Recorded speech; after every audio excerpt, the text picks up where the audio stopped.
এই বেরিয়ে পড়লাম। আর এত রৌদ্রু, তো রিক্সা আমরা যেই টাইমটায় বেরিয়েছি একদমই দুপুরবেলা, ওই 1টা নাগাদ, তো সেই সময়টা খুব রিক্সা বা অটো পেতে খুব সমস্যা হয়। তাই কর্তামশাইও কাজে বেরোবে, ওরও তাড়া আছে, তো বললো চলো আমি দিয়ে আসছি মেট্রো স্টেশন অবধি। কর্তামশাই আবার কষ্ট সহ্য করতে পারেন, তাই না? ওই দেখো আমার কর্তামশাই, তোরও তারা আছে, ও বেরিয়ে গেল। আর এই আমার বৌদি, আমার ছোট্ট 2 মা, আর এই আমার মা। আর দেখেছো কত খুশি ওরা ভাইউকে পেয়ে। আর এই টুপিটা সমানে খুলে ফেলে দিচ্ছে, যতবার ওকে পড়াচ্ছি রৌদ্রের জন্য ততবার গাড়ি থামিয়ে থামিয়ে আবার তুলতে হচ্ছে। তো কি আর করা যাবে, বাচ্চা থাকলে হবেই কষ্ট। আমার মেয়ে আবার নিজেকে একটু তুলে নিল, তাই না? আর এই দিদির জন্য অপেক্ষা করছিলাম, মা ওদিকে জিজ্ঞেস করছিল দিদিরা কোথায়। তো এক দিদি উঠবে কুদঘাট থেকে, আর এক দিদি এখানেই আসবে, মানে বাসতনি মেট্রো স্টেশন থেকে। তো অপেক্ষা চলছে, এই চলে এসছে দিদিভাইরা আর এই দিদিভাইয়ের ছেলে। আর কুদঘাট থেকে উঠে গেছে আমার মেজদি আর মেজদির মেয়ে। এই দেখো কত মজা, ও কাউকে ধরতে দেবে না, ও একা একা এভাবেই যাবে, ধরলেই চিৎকার করছে। মেট্রো স্টেশন তো অন্য লোকেরও তো অসুবিধে হতে পারে, তাই ওকে একটু আমরা যাতে না পড়ে যায় সবাই সাইডে দাঁড়িয়ে ঠাড়িয়ে। ওই দেখো আমার দিদি সমানে ধরতে যাচ্ছে, ভাবছে পড়ে যাবে। অনেক বড় হয়ে গেছে, বয়স আন্দাজে অনেকটা বড় হয়ে গেছে। খুব দুষ্টু, খুব দুষ্টু। ও তোমাদের তো বলাই হয়নি, আমরা ঘুরু ঘুরু যাচ্ছি, কোথায় যাচ্ছি, তো হঠাৎ করেই ঠিক হয়েছে দক্ষিণেশ্বর যাব। আগের দিনই কথা হচ্ছিল, তো কোথায় যাব কোথায় যাব, একটু চল ঘুরতে চল। তো তো তারপরে ঠিক করা হলো চলো তাহলে দক্ষিণেশ্বরেই চলো। মেট্রো করে যাওয়াও হয়নি দক্ষিণেশ্বরে, তাই ফার্স্ট টাইম মেট্রো করে যাচ্ছি আমরা। আর আমার ছেলের তো একদমই ফার্স্ট টাইম, আমরা তো গেছি অনেকবার, তো আমার ছেলের ফার্স্ট টাইম, আমাদের মেট্রোর ফার্স্ট টাইম, আর ওর জীবনের ফার্স্ট টাইম। হ্যাঁ তাই না?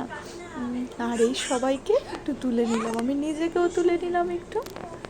আর আমার ছেলেকে সানগ্লাস পরিয়ে সবাই ছবি তুলবে ভেবেছিল, তো ও কি আর তুলতে দেয় ছবি, সানগ্লাস খুলে ফেলে দিয়েছে।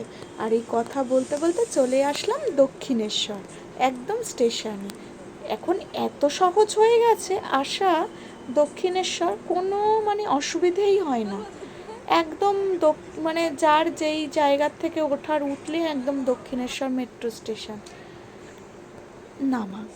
আর এই দেখো এখান থেকে হেঁটে হেঁটে যাবো, মানে একটু হাঁটতে হবে তোমাকে যাওয়ার জন্য স্টেশন মানে মন্দিরে। আর এখানেই আর কি করছিলাম সবাই। আর এখানে দেখো থাকার জন্য মানে ঘরও হয়েছে, এটা হয়তো অনলাইন বুকিং হতে পারে, জানি না, আমি জাস্ট বললাম। আর যেখানেই যাব একটু হাসি মজা না করলে ঠিক হয় বলো আনন্দটা? মাকে যেমন পুজো দিতে এসছি, তেমনি তো একটু নিজেরাও আনন্দ করব, তাই না? আর এই হাসি মজ্জার ঠেল মানে এসেতে চলেও আসলাম, দেখো হাঁটতে হাঁটতে, মনেই হলো না হাঁটলাম।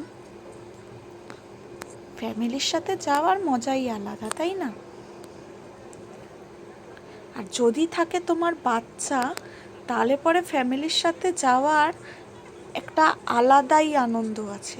তোমার বাচ্চাকে সবাই নিয়ে নেবে, মানে মুনিয়া, মিমি মানে মামি, দাদা ভাই দিদি ভাই সবাই নিয়ে নেবে, তুমি একটু ঝাড়া হাত পাতেই থাকতে পারবে, যেরম আমার হয়।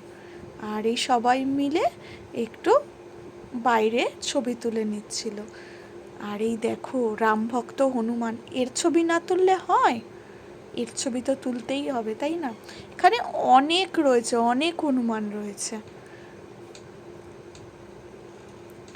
দক্ষিণেশ্বরের ভেতরে আবার ফোন অ্যালাউ নেই, তাই বাইরের থেকে।